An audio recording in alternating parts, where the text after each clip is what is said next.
I'm Debbie Brennan. I'm here from Radical Women and also a part of Campaign for Women's Reproductive Rights.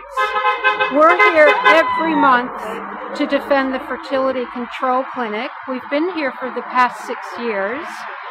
If we were not standing here outside the clinic, there would be 50, 60, 70 helpers of God's precious infants out here harassing not only women coming into the clinic, but also any woman who just happens to be walking past. So we really, the fact that they are targeting the Fertility Control Clinic, as they have for decades, ever since it was established, is really telling us all how important is the fight for full abortion rights on demand for all women, but not only abortion rights, but reproductive justice. And by that we mean everything that a woman needs to really make a choice about whether she continues a pregnancy, terminates a pregnancy, such as childcare, equal pay, decent jobs, housing, and so on. So it's all part of the package. So we see being here as a central core of that whole reproductive justice battle.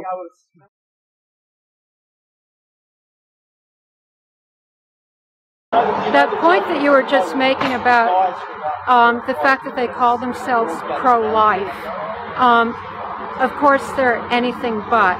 Not only does that movement murder a security guard of the clinic, but also that movement has absolutely nothing to say about what happens once a real child is actually born. They have nothing to say about child care or any kind of postnatal care or education or housing.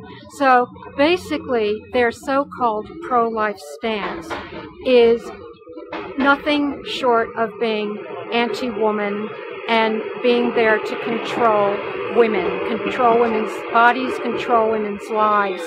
You were asking what have we seen over the last 6 years in terms of their tactics.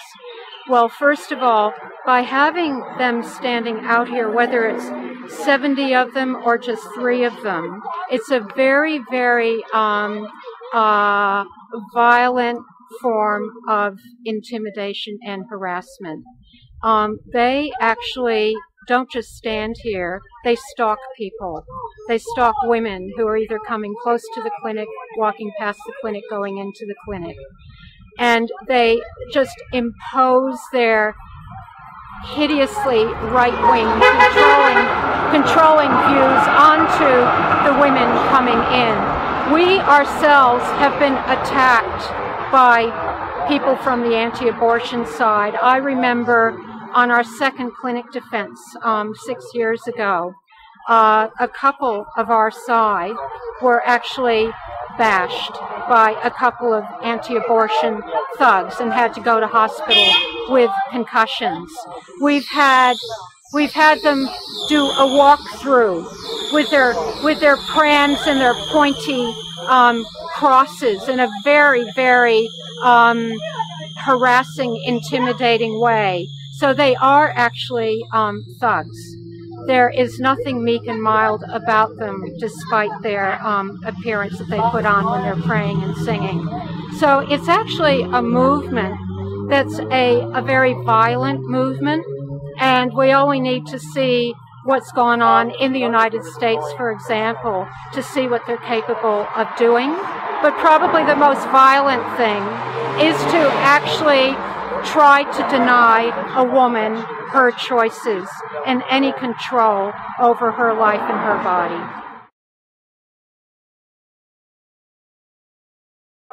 Their argument about a fetus being a living being, first of all, they start from this from the point of conception, as we all know, when it's actually just a little cluster of cells, but even if it's developed a bit more.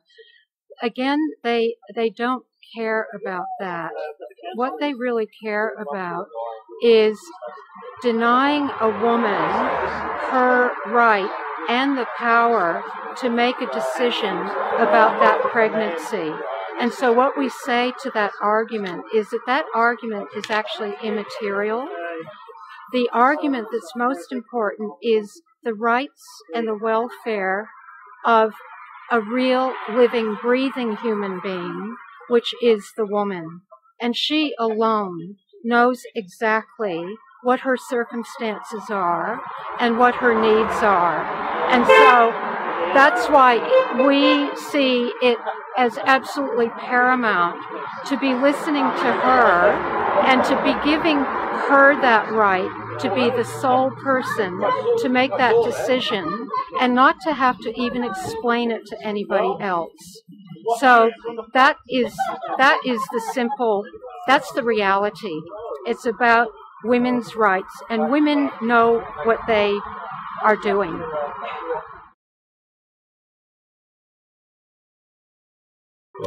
Yeah.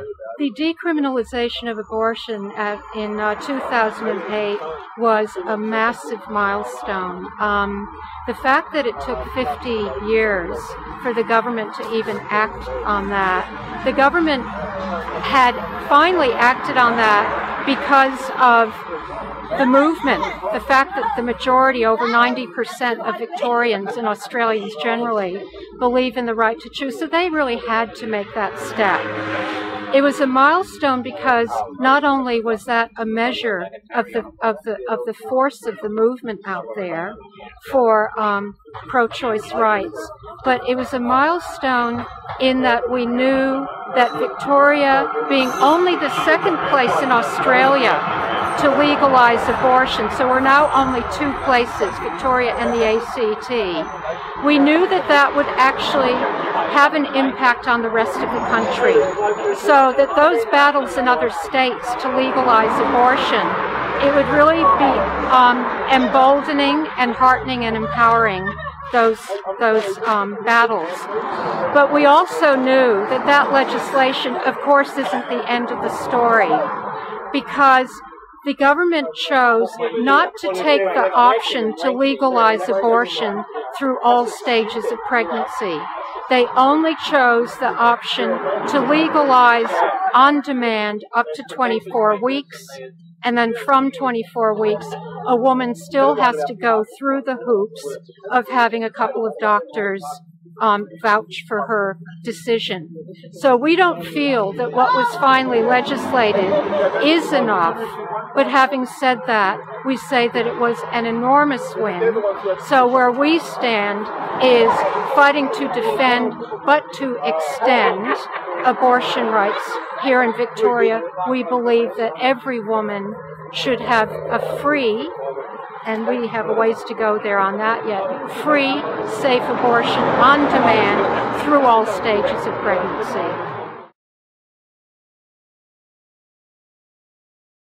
My message would be, again, think about the issue being about the woman who has to weigh up her situation and wants to make a decision about her capacity or her wish or whatever to either carry through that pregnancy or terminate that pregnancy. It can only be her right, and nobody else has the right to tell her what to do. But just the other thing I think that it's worth all of us really thinking about is that that right wing that is there to destroy that right is also a right wing that is racist, homophobic, anti-disability, anti-worker. That is the same movement that would like to prevent refugees and asylum seekers from coming to Australia, who would like women to work for practically nothing in the workforce, who oppose same-sex marriage rights or any sort of rights for queers, and so on. It's a right-wing movement that is multi-issue, and I think that when we talk about and think about abortion, we have to think about abortion as part of a whole range of multiple issues having to do with rights.